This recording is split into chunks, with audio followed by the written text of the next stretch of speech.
Hello everyone, I am here to tell you something about life. कभी कभी क्या होता है कि हम टूट जाते हैं, बिखर जाते हैं, समझ ही नहीं पाते हैं कि लाइफ कहाँ जा रही है और कैसे जा रही है।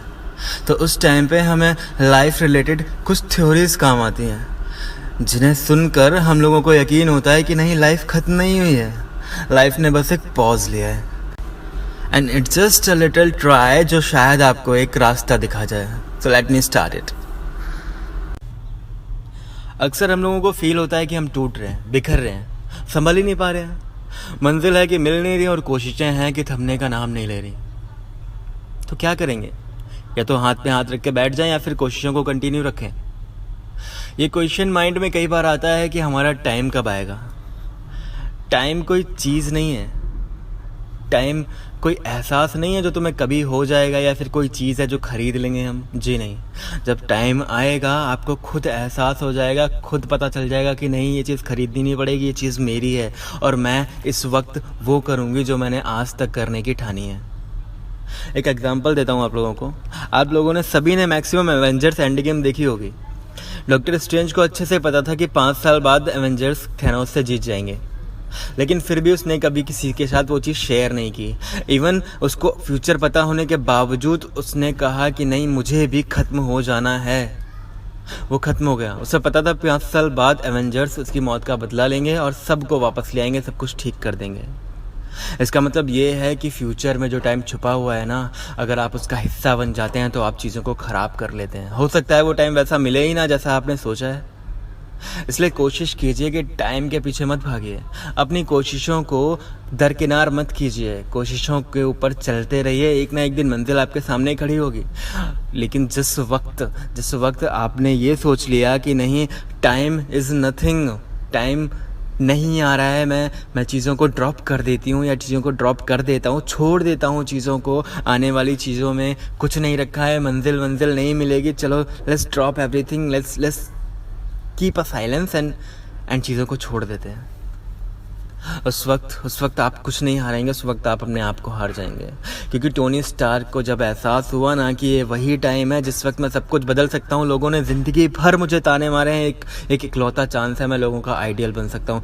He did. उसने चुटकी बजाई और दुनिया को बदल के रख दिया।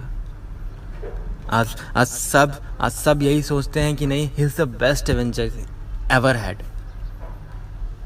इसलिए जब आपका वक्त होगा ना, जब वक्त आपके सामने होगा और आप उसके सामने सीना तान के खड़े होंगे, तब आपको खुद एहसास हो जाएगा कि नहीं, ये मेरा टाइम है, मुझे कोई रोक नहीं सकता, मेरी जितनी भी कोशिशें हैं आज सफल होने वाली हैं, आई विल डू दैट। तभी आप कर पाएंगे।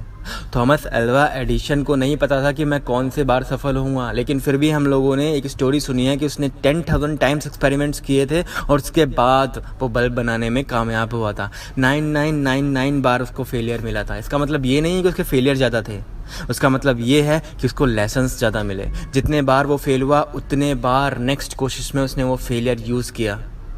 उसको समझ में आ गया कि नहीं, मैं यहाँ गलत हुआ था, मैं अगली वाली चांस में ये गलत नहीं करूँगा। इसलिए आपके पास भी ये चांस है कि आप लाइफ का लेसन ले सकते हो। जब आप ले पाओगे तभी तो सिखा पाओगे। आपको ये लगता है कि दूसरे हमें गिराने की कोशिश कर रहे हैं, तो ये सोचो ना यार कि जिस पेड़ पे फल सबसे ज़्यादा मीठे होंगे, पत्थर लोग उसी पे मारेंगे, लेकिन पेड़ अपना नेचर नहीं बदलता, तो आप लोग क्यों हिम्मत हारते हैं? अब आप लोग मुझसे पूछेंगे कि टाइम लाया कैसे जाता है। इतनी कोशिशें कर रहे हैं कि मंजिल पास में आ जाए, लेकिन हमारा टाइम आ ही नहीं रहा। तो मैं आपको एक बात बताता हूँ कि आप एक जगह पे खड़े हैं और 10 मीटर दूर एक रुमाल पड़ा हुआ है। आप सोच रहे हैं कि नहीं, ये रुमाल मेरे पास खुद आएगा, रुमाल इस टाइम। आपको लगता है कि नहीं, मैं बिना स्टेप बढ़ाए थोड़ी सी मेहनत करती हूँ, एक कदम बढ़ती हूँ, उसके बाद सोचती हूँ कि नहीं, उसके बाद ये रुमाल खुद मेरे पास आ जाएगा। जी नहीं, हवा चलेगी, कभी नॉर्थ, कभी ईस्ट, कभी वेस्ट, कभी साउथ, रुमाल इधर उधर घूमता रहेगा। पता नहीं कितने साल या कितना टाइम लग जाएगा उसे आपके पास आने में।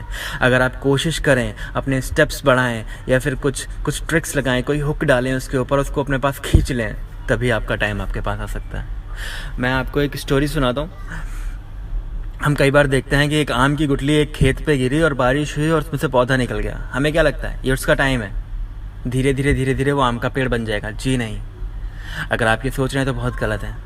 अगर आप चाहते हैं कि वो आम का पेड़ बने और टाइम आए उसका, तो आपको उसे देखना पड़ेगा, पानी डालना पड़ेगा। पल पल निखारना पड़ेगा, उसे संभालना पड़ेगा, तभी वो जाके आम का पेड़ बनेगा और आपको आपकी मेहनत का फल देगा, और वो होगा आपका टाइम और उसका टाइम। बिना मेहनत किए कभी किसी का टाइम नहीं आया। अगर आपको लगता है कि आप फेल हो जाते हैं और आप हार जाते हैं तो आपको उस चीज़ से घबराने की ज़रूरत नहीं है। आपको पता है कि लूज़ होना किसे बोलते हैं,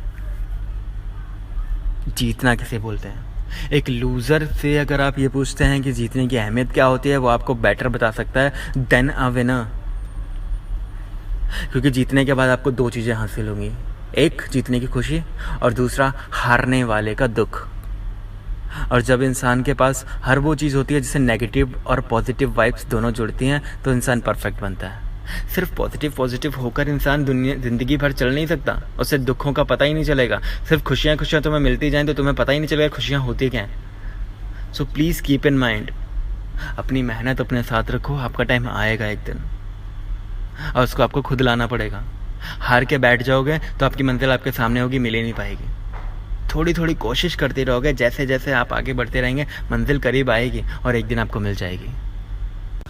सो इन द एंड मैं आप लोगों से इतना ही कहना चाहूँगा कि टाइम किसी के लिए रुकता नहीं है, लेकिन आता ज़रूर है। इसलिए फोकस करो अपनी गेम पर, मेहनत करो अपने एम पर, और एक दिन प्राउड करेंगे आप अपने नेम पर। So till then bye bye. And next जो हमारा टॉपिक होगा वो ऐसा टॉपिक होगा जिसके लिए आप कई बार सोचते हैं कि अगर मेरा मोटिव मुझसे छूट जाए या फिर मैं वो चीज़ पा ना सकूँ जिस चीज़ के लिए मैं मेहनत कर रही हूँ, तो मुझे क्या करना है।